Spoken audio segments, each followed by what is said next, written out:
Hello everyone and welcome back to another episode of Young Dad Gaming Reviews, the series where I review, reminisce, and recount the games that I grew up on, as well as decide when or if my son will grow up on the same games, or which ones should be avoided for now due to extreme violence, suggestive themes, and or because the game just sucks. Next up, The Suffering on PS2 and PC.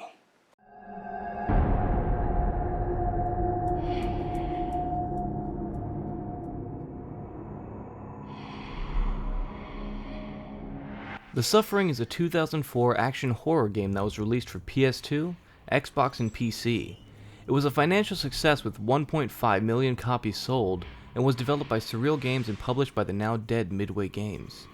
This is a game that I probably should not have been allowed to play at the tender age of 9, though I did anyways. Even though this game was quite gory and vulgar, but I don't think this game affected my vocabulary in the slightest way. Motherfucker. You motherfucker! The Suffering is like the West's version of Konami's brilliant game, Silent Hill.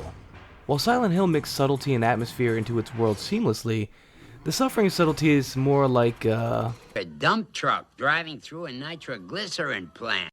But that's not necessarily a bad thing. No, not at all. In fact, this is where the game gets most of its charm from. So, let's unleash the beast inside and take it apart piece by piece.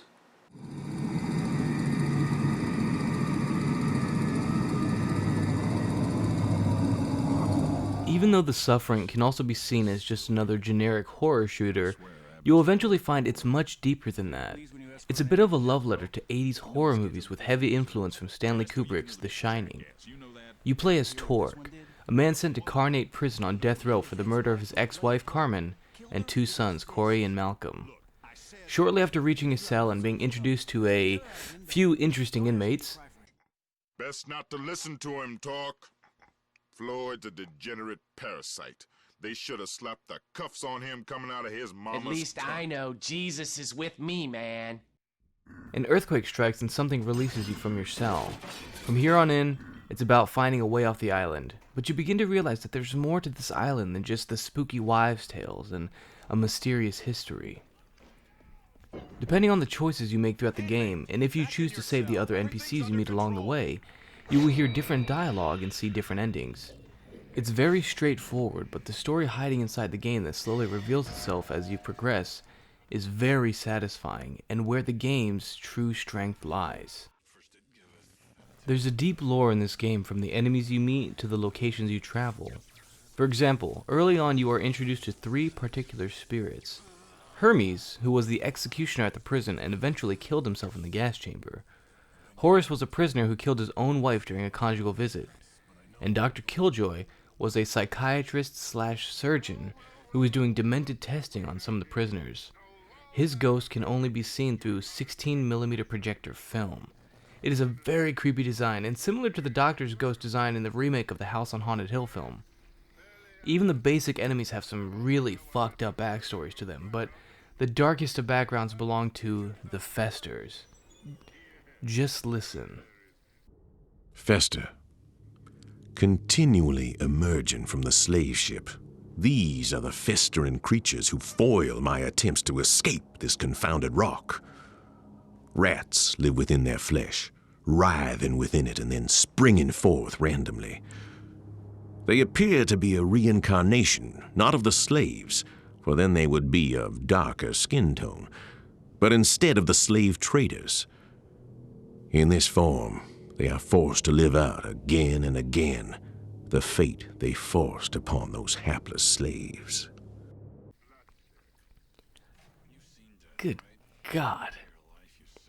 As far as locations, you start inside the prison before making your way to an abandoned asylum, a wrecked slaver ship, and the mining quarry, each with their own demented history.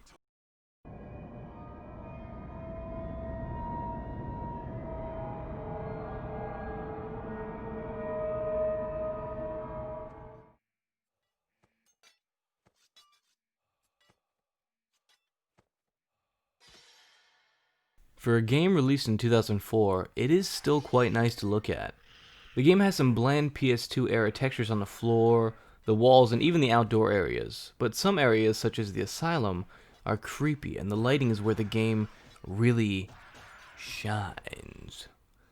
Light is a pretty big factor in this game, and the dynamic lighting effects it has on the environment and the characters is really impressive. Sometimes.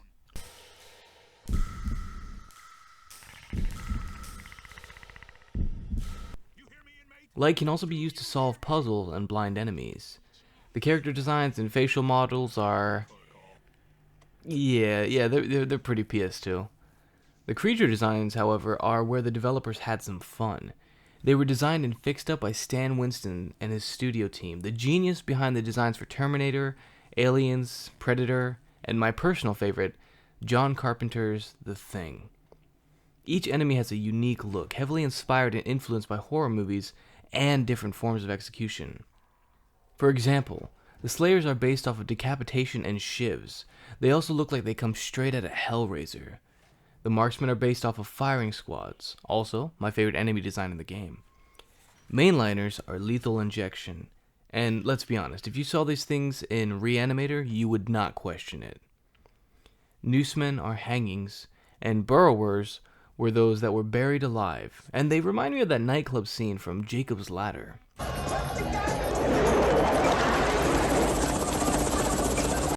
Even this scene is super reminiscent of Freddy Krueger.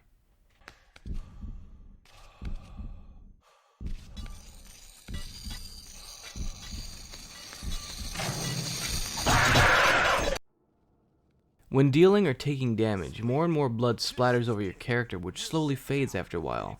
But it is really cool to see Torque enter a cutscene covered in blood while keeping his cool. You say something?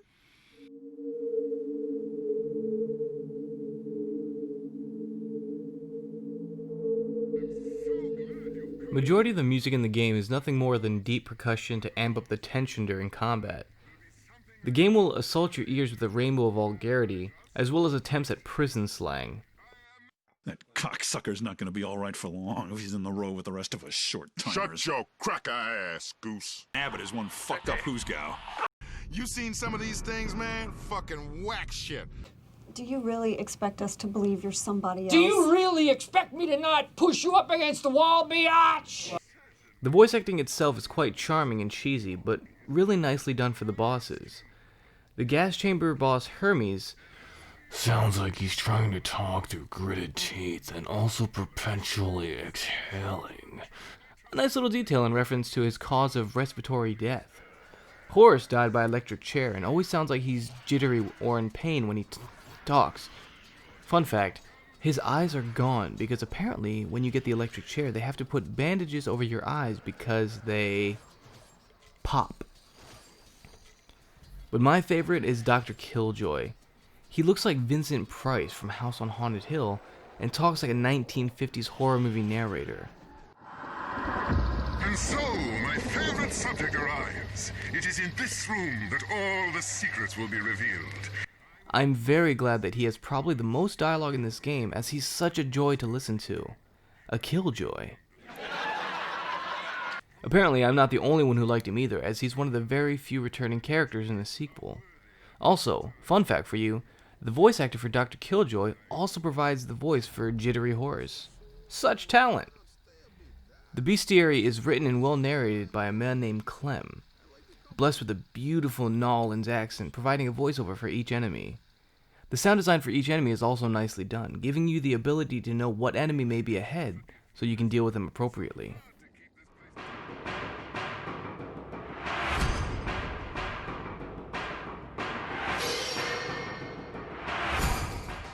With the ability to switch between first and third person, the game offers a nice amount of flexibility for you to play the way you prefer. I personally enjoy third person, as you have the ability to dodge roll, it's easier to see where enemies are, as many try to attack you from behind, and seeing the blood splatter on Torque after a battle makes you feel like a badass. Torque is a pretty cool, edgy protagonist, and his silent nature keeps him a blank slate for you to choose what morality you want to play the game with, as there are 3 separate endings. The game has some decent weapons to use, such as the Tommy gun and dual revolvers, but the enemies can feel a bit like bullet sponges, and combat sometimes feels like a chore. This is also due to playing on a higher difficulty. In easy mode, the enemies fall down quicker, but there's also no challenge.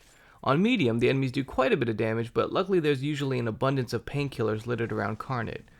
One really clever detail I appreciate about the gameplay is the way they slowly introduce new enemies to you, and the subtle hints they leave around teaching you different monsters' weaknesses. The bullet sponge enemies can be offset with your ability to transform into a terrifying monster, absolutely decimating your enemies. The downside to this is you will take consistent damage, and if your rage meter depletes before you transform back, you'll die, negatively affecting your ending. Not just because you died, but using this also negatively affects your ending. But dying would also negatively affect your ending. But if you're gonna go for the bad ending, by all means, rip and tear! So after 16 years, how does this game still hold up? And is it still worth playing?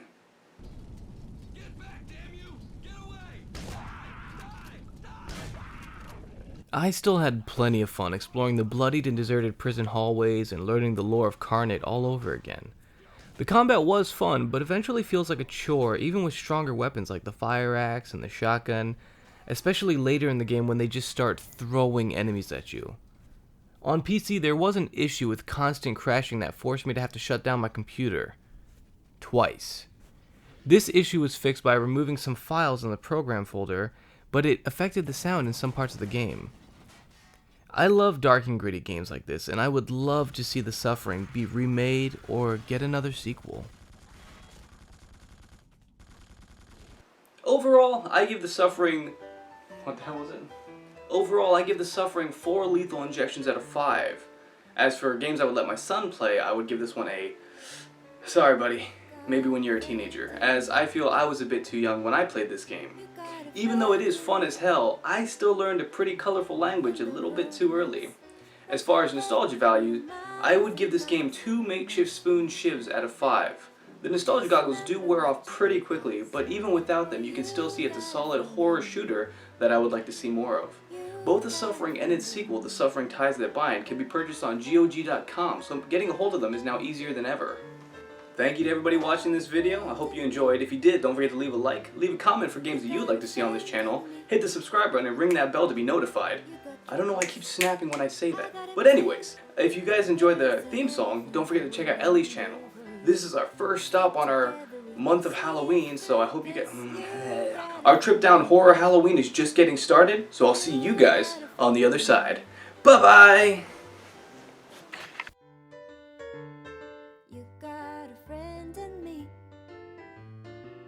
You got a friend in me. You got troubles, I got him too. There isn't anything I wouldn't do for you. To stick together we can see